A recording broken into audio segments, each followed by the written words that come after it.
In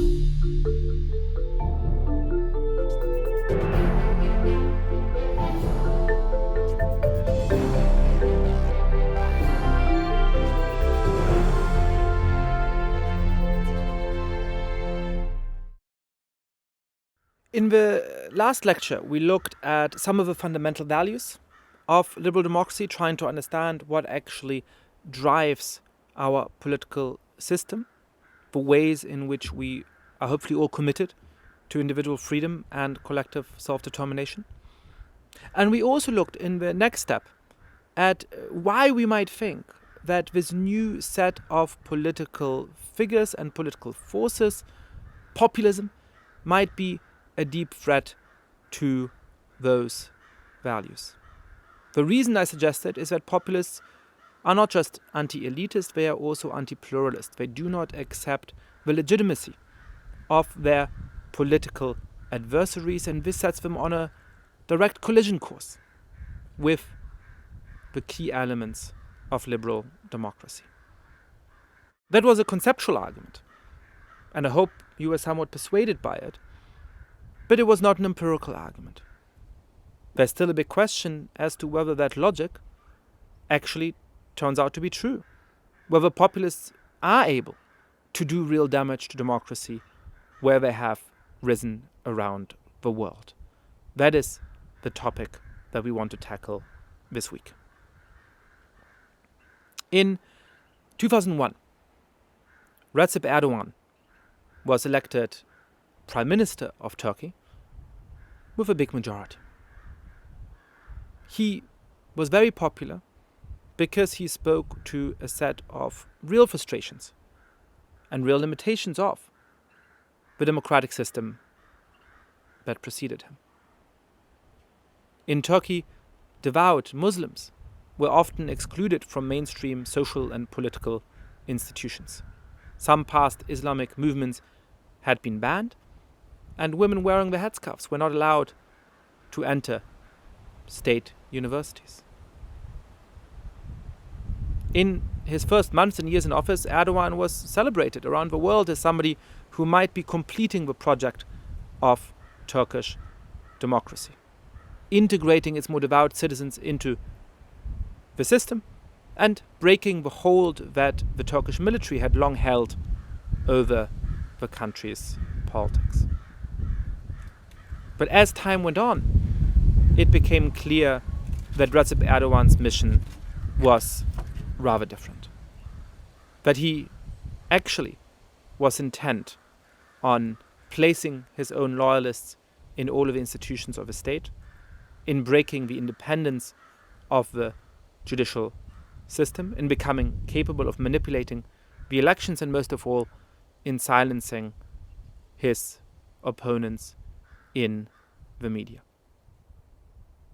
Today, the country is radically transformed and a lot less democratic than it was at the time Erdogan, now the president of the country, was elected.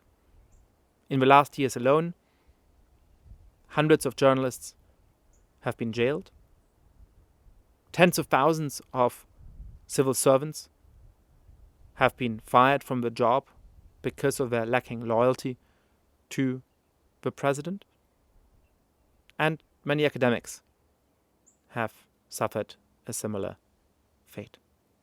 It is clear that the anti-pluralism of Recep Erdogan, his unwillingness to brook an opposition, to think of people who disagree with him as legitimate, has had a very real and deep impact on the state of Turkish politics. Now, a few years before Erdogan was first elected Prime Minister of Turkey, a very different figure, Hugo Chavez, won a big political victory in democratic elections in Venezuela. Like in Turkey, Venezuela was a country whose democratic system was significantly flawed. Chavez was so popular in part because the country's indigenous minority had often been excluded from the political system, because there was huge inequality in the country, because there's a lot of corruption. And so, like Erdogan, Chavez was at first celebrated by many newspapers and magazines around the world. He was supposed to bring justice and affluence to the country. His critics warned that he was rewriting the constitution to give himself huge powers, that his allies were intimidating journalists who were critical of him, that state media companies were being turned into propaganda outlets, that the Electoral Commission was less and less independent. But those critics fell on deaf ears for a long time. Well, eventually, the evidence became crushing. Under his successor, Nicolas Maduro, Venezuela has turned into a country ruled by a criminal military gang, running a lot of the country's economy very poorly and extorting people who oppose them. The promise of increased prosperity for Venezuelans has also turned to dust. The country is now immeasurably poorer than it was 20 years ago. When I was in Chile recently, I saw a pharmacy with a sign advertising medical drugs that Venezuelan refugees could send back to their families in the country who are not able to access basic goods and medicines. The two cases I've talked about are what social scientists might call anecdotal. They're two specific countries. Are they typical or atypical? In some research with my colleague Jordan Kyle, we tried to answer that question, looking at all of the populist governments that have been in office since 1990. And what we found is that these governments are quite different from what many people tend to think about populists in a few key respects.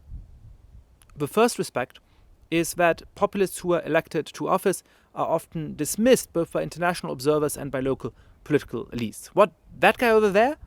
He's supposed to completely change this country? He doesn't know what he's doing. He's never governed. He's uneducated. There's a lot of snobism towards populists often. Why should we be afraid of him? He'll be gone in a year or two. Well, actually, it turns out that populists stay in office on average about twice as long as non-populist governments, and that they're vastly more likely, 4, 5, 6 times more likely to be in power over 10 years than non-populist governments. Secondly, it tends to be the case that people only worry about populist governments when they're on the other ideological side.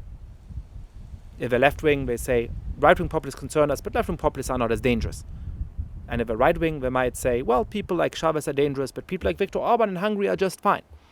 Well, it turns out that if you look at the measures of non-partisan experts like Freedom House, this is untrue. Whether you're a left-wing populist, a right-wing populist, or a populist with no very clear ideological direction or a moderate ideological profile, if you fulfill the key criteria of populism, if you are an anti-pluralist, you are just as likely to damage democracy to a significant extent. Populist governments from Chavez to Erdogan, from Orban to Morales, have led to significant declines in the quality of democratic governance. Finally, populists often rise because of real discontents, but they rarely manage to address those. One thing that populists always complain about is corruption, and in many of the contexts where they are elected, there really is a lot of corruption going on, but that only makes it all the more disheartening and depressing that countries ruled by populists actually end up descending the ranks of Transparency International's international comparison of how corrupt countries are. They become more corrupt under the rule of populists than they already were. There's two big questions that I think are as yet unanswered. Two big questions that will help to determine just how worried we really should be about the rise of populism. The first is how novel the phenomenon of democratic backsliding really is. Samuel Huntington has described waves of democratization. When you look at the long 19th century, a whole set of countries became democracies for the first time. And then there was a big reverse wave. In relatively short order, many of them ceased being democracies. In the wake of World War II, many more countries became democratic, and a bunch of them became consolidated democracies. Think of Germany or Japan. But others quickly fell to dictatorship again. The second big reverse democratic wave cost not just as many, but cost a significant number of democracies. Well, now we're living through the third democratic wave, which started in the 1970s in Spain and Portugal and Greece and other countries around the world, and then accelerated at the end of the 1980s because of the fall of communism, leading to countries like Poland and Hungary becoming democratic. Well, is what we're seeing right now simply the third reverse democratic wave? Some of those democratic gains being given up in the kinds of ways we should have expected based on earlier developments? Or is there something new going on? Is populism a qualitatively different threat to democracy than what we've seen in the past?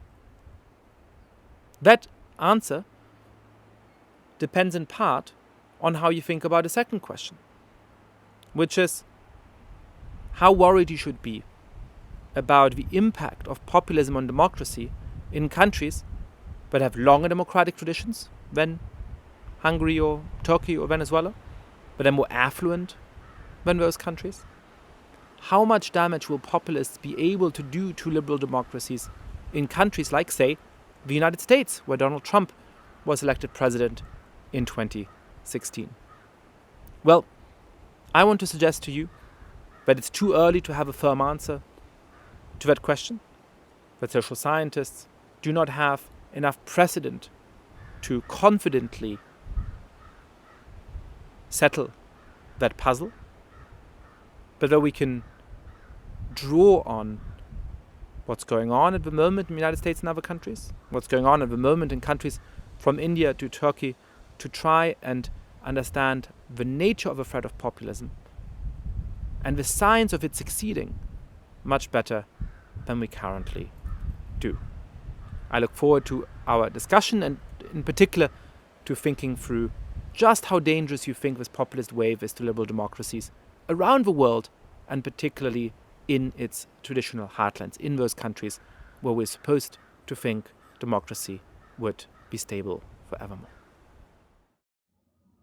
Well, today we're very fortunate to have Anne Applebaum join us for a conversation about how populists undermine democracies around the world. And you've been living through this in a way in Poland. Poland was one of the great success stories of democracy in the post-communist world. It was one of the places where political scientists really thought democracy had consolidated. Today, democracy is, at the very least, on the brink in Poland. What happened, and what does that have to do with populism? You know, in Poland, you're absolutely right. You know, one has to begin with the fact that there was it wasn't just seemed to be an established democracy. There was an established democracy. There was a free press. There was an established, there were established judicial institutions. There was a constitution that was functioning. There was a multi-party system that was functioning. There had been several elections in which power had changed hands peacefully, including, by the way, former communists had come to power and then relinquished power. So there was really a consensus that democracy was the system. What changed here was the unexpected victory of a very uniquely Polish kind of nationalist right party, who won almost by accident in a way in 2015. In other words, they won an election in which there were some oddities because the left split into various parties, and they unexpectedly won more of a majority than anybody had expected them to win. And once they had power, they very carefully and systematically began to dismantle elements of the democratic state. And then it turned out that this was a very difficult thing to stop in a nonviolent way. So this started, for example, with taking over the state television, which may not sound to Americans like something that's very important, but if you think in a European context, it was the Polish equivalent of the BBC, which had been a fairly neutral, not especially exciting, much beloved national broadcaster where people watch national events and speeches and the evening news, and which actually some percentage of the country who doesn't get cable television, this is the only television they get. They took it over and they made it into a kind of very harsh party propaganda of a kind we hadn't seen in the country since 1989. Something like, imagine the American alt-right, the very extremes of the internet suddenly taking over and being the main and most important source of news for most people. It was really a shock. And they put all kinds of conspiratorial thinking into it. They eliminated all references to other political parties. And this was, of course, unconstitutional. It was illegal, but they fiddled the Constitution, they fiddled the law in order to do it.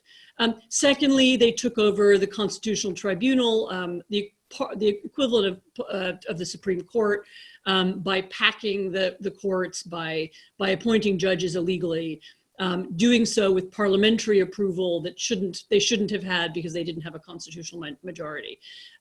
One by one, they dismantled institutions, and it turned out that when the ruling party did something unconstitutional, there was no obvious way to stop it. There were mass protests. People wrote angry articles. There was pressure from people outside the country, from the European Union, initially from the United States, although later on not much. And suddenly the levers of control, which had seemed balanced, it seemed like there could be a kind of equal playing field in Polish politics, disappeared. And suddenly they began to have the ruling party gave itself all kinds of political advantages that it hadn't had before. And this meant that it was able to dominate popular coverage of the news. It was able to swing elections. It could massage outcomes. It could massage legal cases to its advantage.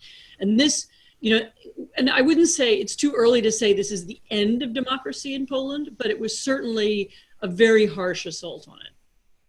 So why was that possible? I mean, there's a lot of democratic theory. There's a lot of political scientists who have written and fought for a long time that once democracy is relatively consolidated, once you're in a place where the opposition can protest, can raise awareness about abuses of power through a free press, where there is the rule of law and the separation of powers, it shouldn't be possible for a government to come in, take over all these institutions, and essentially concentrate power in its own hands. So what is it about these populist governments that allows them to circumnavigate all of those constraints that were supposed to stop them from entrenching themselves in power?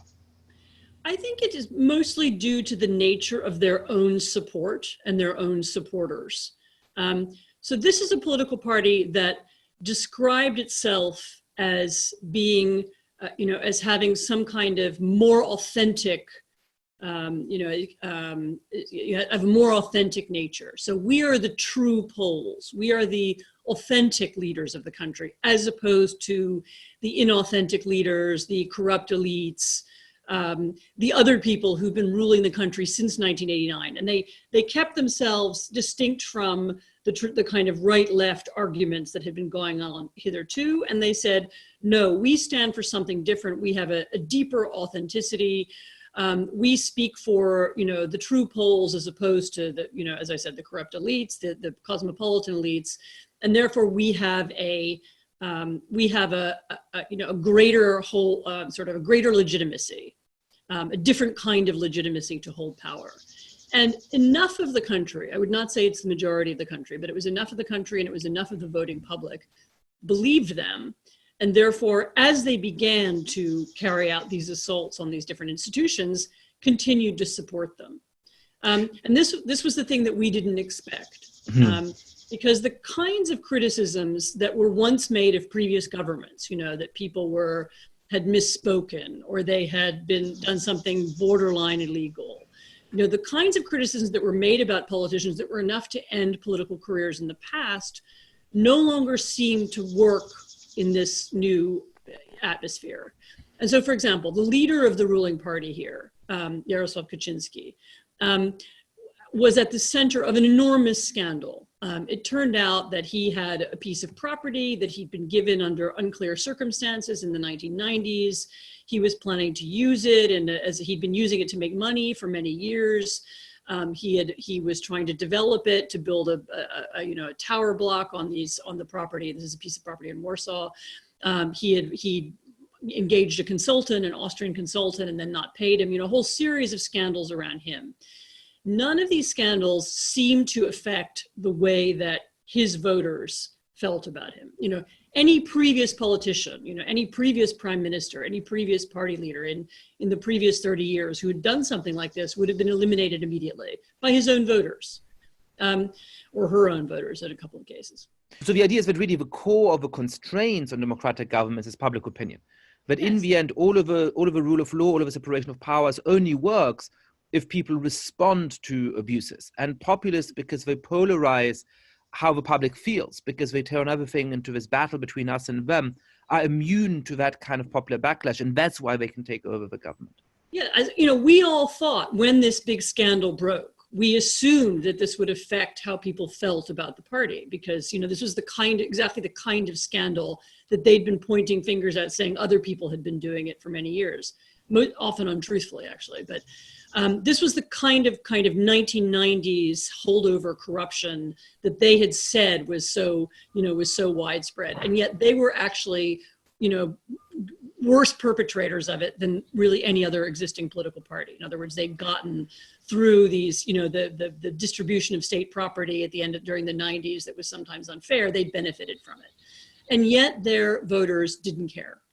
And that, I think, was the moment when we realized that this is different. So if that doesn't reduce their support, and if their voters don't care that they're corrupt, and their voters don't care that they break the law, and their voters don't care that they steal, and the voters don't care, et cetera, then it's very difficult to know how to control them. Because we had assumed that the rules of democratic politics meant that if you lie and cheat and steal, then people won't vote for you anymore. And it turns out that they do. What would you say to defenders of these governments who say, look, governments are elected in order to enact the preferences of the voters, and so some of these governments may play hardball in a different way from previous ones. So that's perfectly democratic. They're just enacting the will of the people, the will of the majority. Why is that wrong, according to you? Well, first of all, in Poland, they aren't the majority. They aren't the literal majority. They win thanks to the way the voting system works, and thanks to, but they don't represent the majority in any opinion poll. Nevertheless, they rule. Secondly, democracy is more than just voting. It's not just about, it's never been, no liberal democracy, since the American and then later the British versions and later the post-war European versions came into existence, none of them has ever said that once you're elected to power, you control everything. They've all assumed the existence of a legal opposition that has certain rights and that has the ability to argue back and has the ability to make its case. We assume the existence of a free press. We assume the existence of some kind of equal playing field. We assume that, that parties, political parties would have equal rights to function under the law. That is no longer the case in Poland. It is no longer the case in Hungary, for example, either, where opposition political parties in effect, don't have the same rights as the ruling party. It's not the case here, where public media that is seen by, there's about 30% of the country only sees this form of media, and was meant to be by law, unbiased. the way the BBC is unbiased. It is, it was never, it was always assumed, it was never assumed that it would become a kind of shrill party propaganda for the ruling party. Once you no longer have an even playing field, once the ruling party is able to control, money, property, the legal system, the judicial system, the court system, and the media, then it's impossible for other parties to compete. We haven't quite got to that point yet in Poland. We don't have we don't have one party dictatorship, but we don't have an even playing field anymore, and that means that democracy doesn't really work the way it should. In one of the very best pieces I've ever read about populism, A Warning from Poland for the Atlantic, you describe a New Year's Eve party at the turn of the millennium, New Year's Eve 1999-2000, that took place in your country home in Poland, and how the people who were at that party then would never speak to each other today. My understanding is that you're speaking to us from the very room in which that party took place. It's one of the rooms, yes. One of the rooms, one of the many nice rooms. What does the rise of this kind of populist party, what does the kind of stress that the current Polish government is putting on Polish democracy do to the larger society and the relations between people within it? It's a really good question, and it's a piece of the story that's often forgotten. So yes, this house, just to be clear, this house was a ruin when we bought it. The roof had caved in. By 1999, we'd spent a number of years working on it. It was not at all finished. It was unfurnished, but nevertheless, we had a party here. And the point of the piece wasn't really to talk about the party, but to talk about the fact that this was a moment of great optimism. It was 10 years after 1989. It was a moment when Poland was on course to join the European Union and NATO, when people were getting wealthier, when the system was beginning to function, and people who we knew, which was a very broad range of people, journalists and kind of mostly very young politicians, not at all, we were younger. It wasn't a elite party. It wasn't full of rich people, but it was full of a lot of people who were invested in the political system and who believed in change. What the experience of the last 5 years has done is it's put these very deep and very bitter kind of walls between people. And it's made it impossible there's splits between families, there are splits between old friends. People who've chosen the side of this ruling party have had to adopt a very harsh ideology, which identifies them as true Poles and their ex-friends as enemies. And people on the other side of that divide have had to cope with the fact that they're now described as not real Poles, or they're no longer, the political system is not what they had assumed it would be. And this is, it's broken friendships, as I said, it's made the political arguments very bitter and unproductive. I'm speaking to you at the moment when the coronavirus is, of course, the main subject of conversation here, or should be. But in Poland, what should be productive conversations, how do we fight the virus? How do we work together? How do we make our healthcare system work better? How do we cooperate with other European countries in this moment of great stress and turmoil? Is almost impossible to have. And instead, what we have here is a bitter partisan argument about elections, which are due in a few weeks. We have a government which is trying to hide the statistics to make the virus seem less dangerous than it is. We have an opposition trying to reveal those statistics, in order to help people cope. We don't have a normal conversation about how to make the country better, how to heal people, how to fix this problem. One of the things that populism does, this form of extreme polarization, is that it makes, it means that the country's genuine problems don't get solved. People are having arguments about things, issues that don't exist or shouldn't exist. They're having these existential conversations about, culture wars. And the real problems, the genuine work of the country doesn't get done.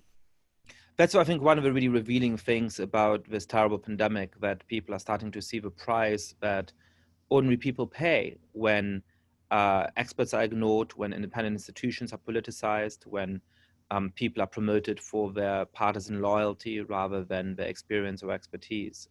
It's one of the really painful things about this moment. Anne Applebaum is a senior fellow at the SNF Agora Institute at Johns Hopkins University and a staff writer at The Atlantic. And thank you so much for joining us to tell us about your experience from Poland. Javier is a professor of political science at Amherst with a fancy title he told me I don't have to mention. He's also the author of a couple of important books, including most recently Fixing Democracy, Why Constitutional Change Often Fails to Enhance Democracy, and a very influential book on Venezuela and Hugo Chavez called Dragon in the Tropics, Venezuela and the Legacy of Hugo Chavez.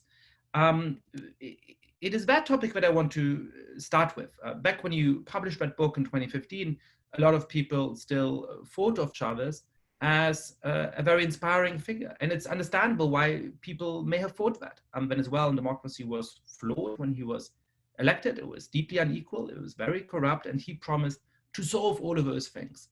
Why so early were you very skeptical of a legacy that Chavez would have, of the damage he was doing to Venezuelan democracy? Sure. The international moment was very favorable for the rise of a leftist populist who came in with a discourse of bashing the United States, bashing capitalism. This was at the end of the 1990s when many countries were producing economic reforms that were considered too right-wing. And Chavez came in with that discourse, and then 3 or 4 years in office, he started spending so much money on the poor. So people were very wowed by this leftist populist approach. But I and a few other people were starting to notice that what we were seeing was the rise of what we now call executive aggrandizement. This leader was abolishing institutions in ways that you, Yasha, have talked very explicitly. He wasn't even doing it in a hidden way. He was absolutely vocal about it, institutions of checks and balance. And suddenly the executive branch was becoming this unaccountable, unassailable figure. So while some policies seemed pleasing to some folks on the left, the institutional damage was, in my opinion, very evident as well. And so we started to write about this, and the book is in many ways one of the first accounts to make the argument that what we have seen is the use of populism with a presumably social phase to actually give rise to a semi-dictatorship. So what about some of those early signs that you spotted and a lot of people ignored? I take it what you were opposed to was not the economic policies in themselves, that you thought could be legitimate, whether or not you agreed with them, but it was what you're calling this executive aggrandizement. What does that look like step by step from the time that Chavez takes office until the time when he really undermines Venezuelan democracy? We now know that the process of executive aggrandizement occurs in ways that were typical of Venezuela at the point. Think of it as one step, 2 steps in the direction of executive aggrandizement with simultaneous steps that seem to suggest that democracy is expanding. So take, for example, the new constitution that he created 1 year in his administration. That constitution comes with a number of changes that are supposed to expand what was called back then participatory democracy. There is the possibility, for instance, of a recall referendum, which didn't exist. We don't have it in the United States. Many presidential democracies to this day don't have it. People were like, wow. At the same time, term limits were expanded. And the president was allowed to seek re-election, and the Senate was abolished, and many other institutions that empower the executive branch occurred. So the process is ambiguous enough, and a lot of the executive aggrandizement occurs by way of the fine print of the law, and folks wouldn't notice them necessarily, or would not think that they were as serious as the achievements that we're having on other dimensions. So for the first 5-6 years after the Constitution, where this process of you expand executive powers in small steps, but you also have big populist events happening simultaneously, was confusing to people, was not enough to settle the debate, and a lot depended on what people were focusing on in the very beginning. There was quite a bit of ambiguity about it. And the lesson from all of this is that when the process of democratic backsliding begins, in the very beginning, it's not self-evident to most people except the opposition, the groups that are being the victims of these attacks.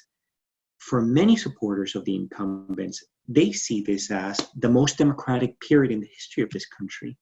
And this polarization is part of the ambiguity of the process of democratic backsliding in the very beginning. So what signs should outside observers look out for? Under what circumstances would you credit the claims of the opposition that the government is dangerously expanding its powers? And under what circumstances would you say that's unconvincing, that's just political gamesmanship?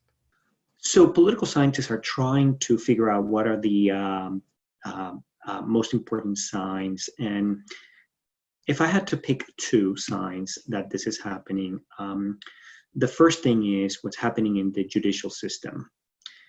Once the president manages to destroy the independence of the judicial system, of the top courts, the supreme tribunals, that's it, because that means that the arbiter of this game has already become partial.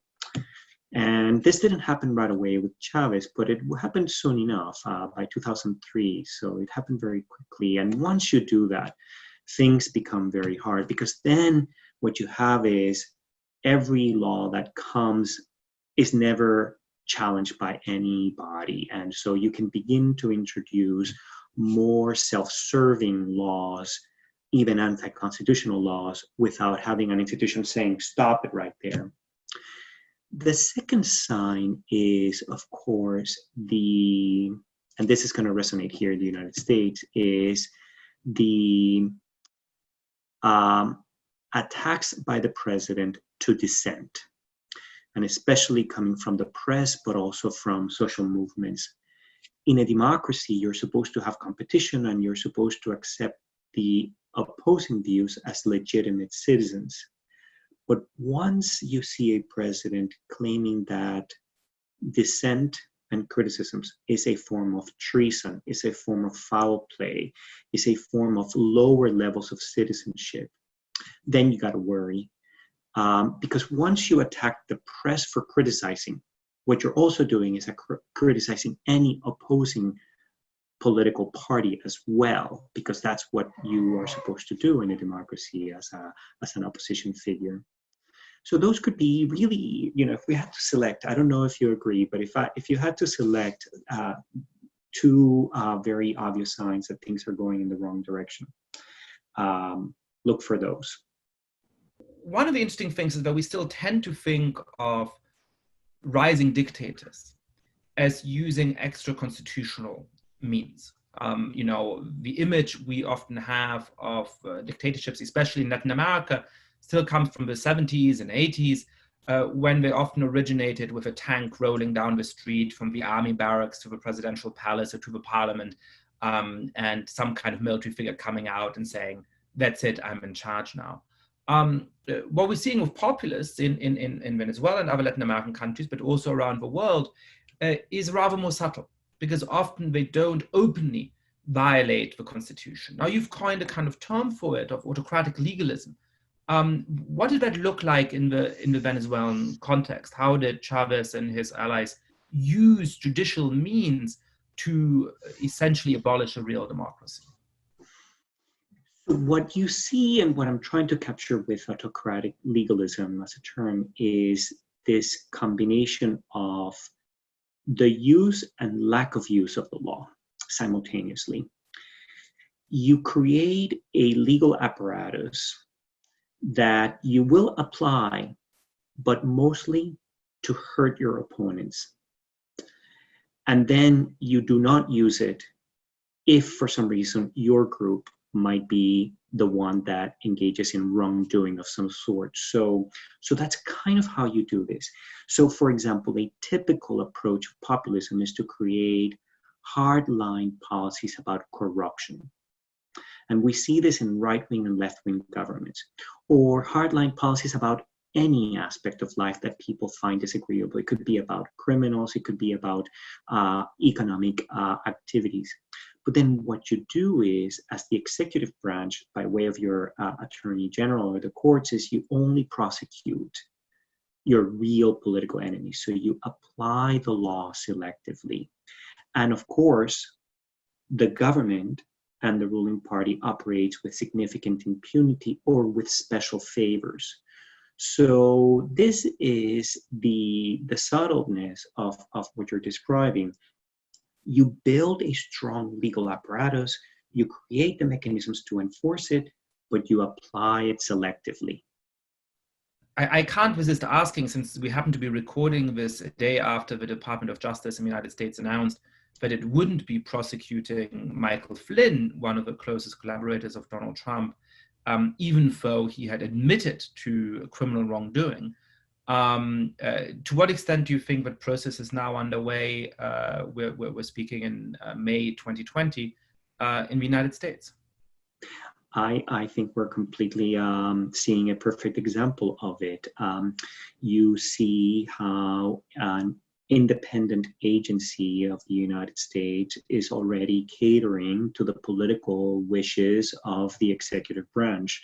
This is a complete disregard of legal procedures, legal standards, done by the Justice Department, essentially to please the political preferences of the executive branch, which is to give impunity to my followers, making sure that if you're with me, we can protect you from the law. Not protect you with the law, but protect you from the law. And that is classic, in my opinion, classic autocratic legalism. Yeah, that's interesting. When I teach your article, students are often most puzzled by this concept of a non-use of law. How can the absence of the use of a law be part of a toolbox of dictatorship? But I think this example describes it quite effectively. Coming back to Venezuela to end our conversation, there's a lot of hopes invested in Chavez, and it's understandable that those hopes were there because the country in 1999, when he took power, was unequal and it had a lot of poor people in it. What does the country look like today under the rule of Chavez's successor, Nicolas Maduro? Well, Venezuela has become an example of a type of country collapse, all institutions collapse, that are very rare in world history. It's the kind of collapse that we associate in countries that are besieged by war, civil or international war. We see this in every aspect. And part of it is the result of bad external circumstances, but a lot of it is the result, I have argued, of a system that continued to give more and more powers to the president. So when the president started to make huge mistakes, and this was already very clear in 2009, 2010 with some of the economic policies, there were no mechanisms to stop it or to correct it. So as the mechanisms for having citizens punish the president for mistakes declines in Venezuela, what you get is a path dependency into what could call a train wreck. So many of the economic catastrophes that we're observing in Venezuela were predictable by 2010 and 11. And citizens knew that this was happening, but it was very difficult for them to stop this. The president was protected. So my most important point is, yes, we can talk about Venezuela's bad external shocks the decline in oil prices, US sanctions.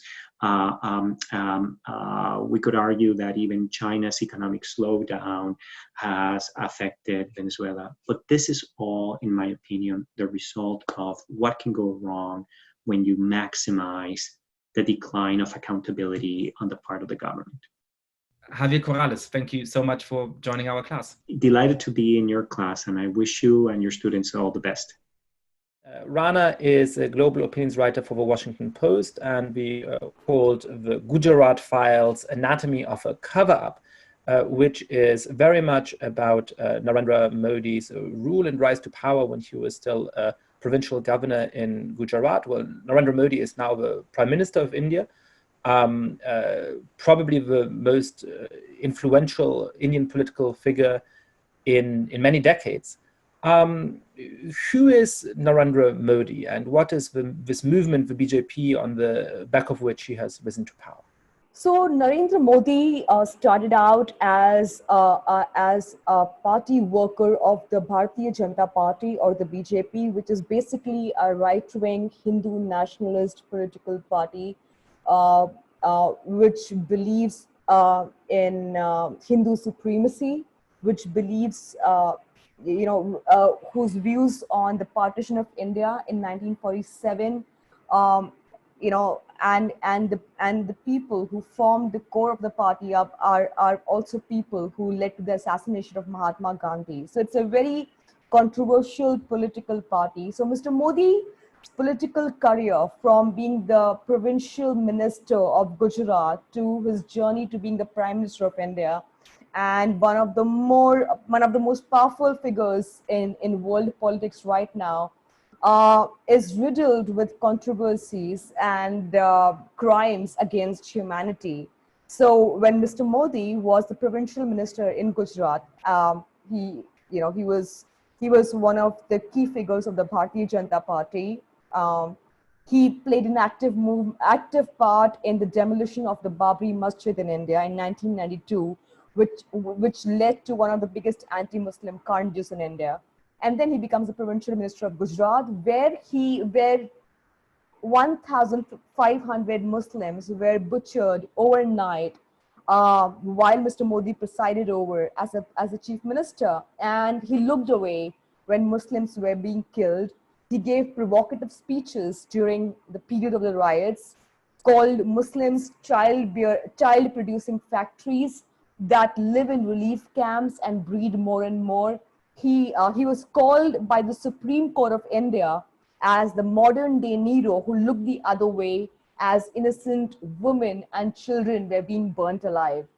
Mr. Modi should have been brought to justice by courts, by various courts of justice in India, but he has always evaded the legal procedures.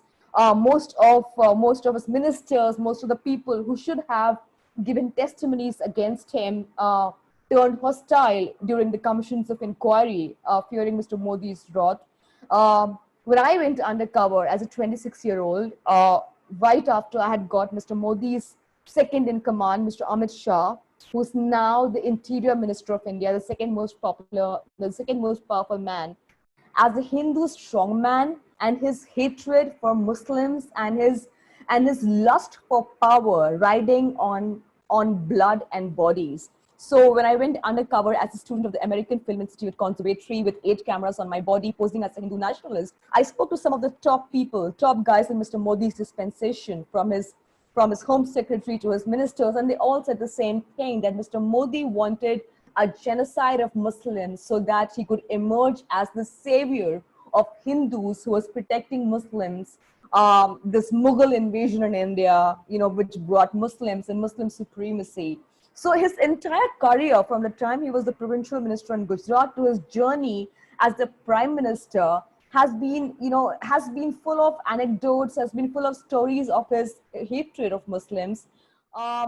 Since he became the prime minister of the country, India saw an 80% spike in hate crimes against Muslims. Muslims were lynched on streets for alleged consumption of beef, and Mr. Modi's ministers in the government defeated the accused and The victims were jailed. So there has been absolute absence of justice. There has been, the kind of laws Mr. Modi has been responsible for bringing in are anti-Muslim, are majoritarian, are in nature. So he's no different from, say, a Bolsonaro, from a Trump, from an Erdogan. He is playing by the same playbook, and he has played by the same playbook throughout his political career. And what kind of impact has his rise had on political institutions in India? India has been a turbulent but amazingly stable democracy Right. for the last 70 years, much more stable than people expected at its founding. Right. And it did have strong independent institutions from the Supreme Court Yeah. to others. Right. What does the media look like today? What does the Supreme Court look like today? To what extent has he, like some other populists around the world, started to undermine the independence of those institutions? So one of the most problematic manifestations of Mr. Modi's rise to power has been the crumbling of the institutions in India, right from the Supreme Court to the bureaucracy to the institutions that are supposed to dispense justice. These have kind of prostrated before those in power. So the Supreme Court of India looks away, and never in India's political history, India's history since 1947, since the partition where we divided from Pakistan, never before has India really been in a space where the faith of people in the Supreme Court has been so blurred as it is right now. Nobody believes in the Supreme Court of India. I'll give you a small example. One of the leading lawyers and human rights activists in India cited my book, Gujarat Files, as a reference point to carry out investigation. And the Supreme Court of India gives a verdict saying that my book is full of loopholes and lopsided and it's vindictive. And in the same verdict, the Supreme Court says it's not read my book. And we're talking about the Supreme Court of India, the highest judicial authority. You have India's human rights activists, students, leaders who are being arrested even as we talk during the pandemic for fighting for the just and the oppressed. And the Supreme Court refuses to hear these cases. The Supreme Court refuses to provide them relief. And the same is the case for various institutions in India, whether it is our police force, which is seen, which we have seen in the last couple of years under Mr. Modi's regime, being partial against Muslims, perhaps arresting them and beating them in public. India's institution, the Central Bureau of Investigations, they are all complicit in furthering Mr. Modi's agenda. So at this point of time in India, we have no semblance of any kind of, any institution that we can look forward to, whether it is our judiciary, or whether it is our law enforcement, whether it is our government. Everybody seems to be complicit in furthering Mr. Modi's majoritarian agenda, and nobody has any faith. Just 2 weeks ago, the Indian government arrested a student leader in New Delhi, the national capital, who is pregnant, she's expecting a baby, and she's been arrested under draconian terror charges, and she's been lodged in a jail which is at high risk for the virus. So I think India is losing its moral compass. The world's largest democracy, which we used to speak about, its secularism, its fundamentals, it's the fact that India is a vibrant democracy and there is space for everybody. So India's democracy is going down under, and it's good. It is reason enough for the world to worry. So you mentioned the word secularism. I mean, from its founding, India defined itself as a country which was certainly majority Hindu, right, but which was not defined by one religion, and which was home to a huge number of Muslims as well as a large number of other religious minorities. And this was very much the spirit of the ruling Congress party for much of India's history. Why is it at this particular point that tradition seems to be running out of gas? Why is it that Hindu nationalists, which have tried to gain political power throughout India's history, have only really captured this much power, this much influence, in the late 2010s and the early 2020s? What is most worrying, Yasha, is that this Hindu majoritarianism, this Hindu supremacist ideas are resonating with the common Indian. Your next door neighbors, your friends are speaking the same language as Mr. Modi's political party is. You see this language of polarization. You see the language of hatred. Uh, just when the pandemic began in India, and we saw, and we announced a lockdown, one of India's leading news channels, India Today, had a graphic of the virus with a Muslim skull cap over it, holding it responsible for the spread of the pandemic. That Muslims are kind of Muslims have waged a Corona jihad in India. That sentiment in any other time in Indian history, we would have laughed at it. But now Indians are taking it seriously. It's a part of our narrative. Mr. Modi is playing this Hindu victimhood card where he's making 82% of the Indian population, the Hindu population, feel like victims in their own country. So you're constantly telling them that your constitution will be taken over by Muslims, your police force, your law and order, your resources, which are rightfully yours as a Hindu nation, are being taken away. India is being viewed as a Hindu nation increasingly, as opposed to a secular democracy. Now, I mean, if you look at the bills that are being passed in the Indian Parliament, the acts that have passed, the Citizenship Amendment Bill, the National Register of Citizens, they are not just undemocratic; they are communal. The Citizenship Amendment Bill seeks to give citizenship to persecuted minorities across Asia, except Muslims. Now, this goes against the letter and spirit of the Indian Constitution that does not discriminate on the grounds of religion or sex or gender. But there is this open discrimination. And when citizens of the country came out in protest, it was labeled as some kind of a pro-jihadist or pro-Muslim protest. And unfortunately for us as a nation, our neighbors, the Hindu population, is buying the theory that Muslims are outsiders. They are the others. The 250 million Muslim population do not belong here. And if they need to live here, then they need to live as second-class citizens. Never in the history of India have we seen a depressing period like this. Yeah, that's what's really interesting to me and very upsetting to me about the Indian case, that the nature of the anti-pluralism in India is a little bit different than in other places. Religion plays a very central role, and the idea of redefining India from a secular nation, a nation that has place for members of many different religious communities, to just those of one religious community. But that is one particular variation on the basic populist theme of anti-pluralism, of saying only some people are really the people. Right. Whether it's only the people who agree with the government, only the people who are of a certain socioeconomic class, only the people who have a certain sexual identity, or as in India, only the people who are part of one particular religion and ethnic group. Now, do you think that you can draw any lessons from the ways in which brave activists like you have tried to stand up to Narendra Modi, or perhaps ways in which India has failed to stand up to Narendra Modi? For people who may be listening to this conversation in lots of different countries around the world, thinking about their own political context, what should people who want to defend liberal democracy against these kinds of populists be doing in your mind?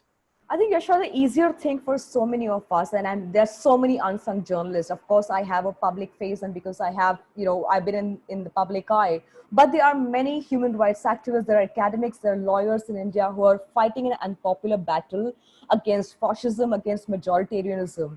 And the times that we live in, that even during a pandemic, some of India's brightest minds are being arrested for speaking the truth, can easily deter anyone from actually going forward. And there are many of us who are kind of exhausted.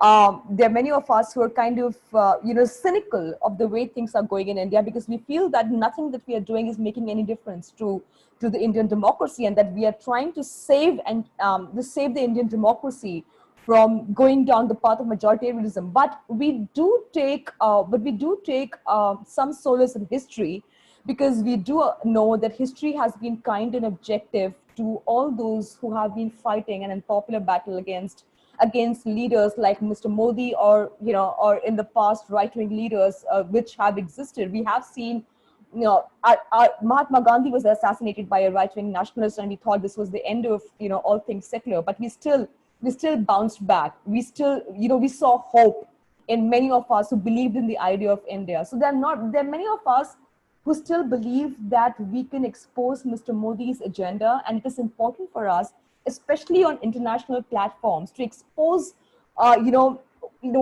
the world is talking about. Mr. Modi is, he's a man who means business. He is a man who's perhaps the best thing to have happened to India. I think it's time that people like us who have a public voice to defend the idea of India and to also expose Mr. Modi's and India's increasing slide into this dangerous majoritarianism. So the only thing we have right now is to speak up and keep writing and kind of do the work that we are doing. And I seek solace in activists and journalists all over the world who are fighting this battle. Rana Ayub, thank you so much for the important work you do, and thank you so much for joining us in this class. Thank you, Yusha. Thank you so much.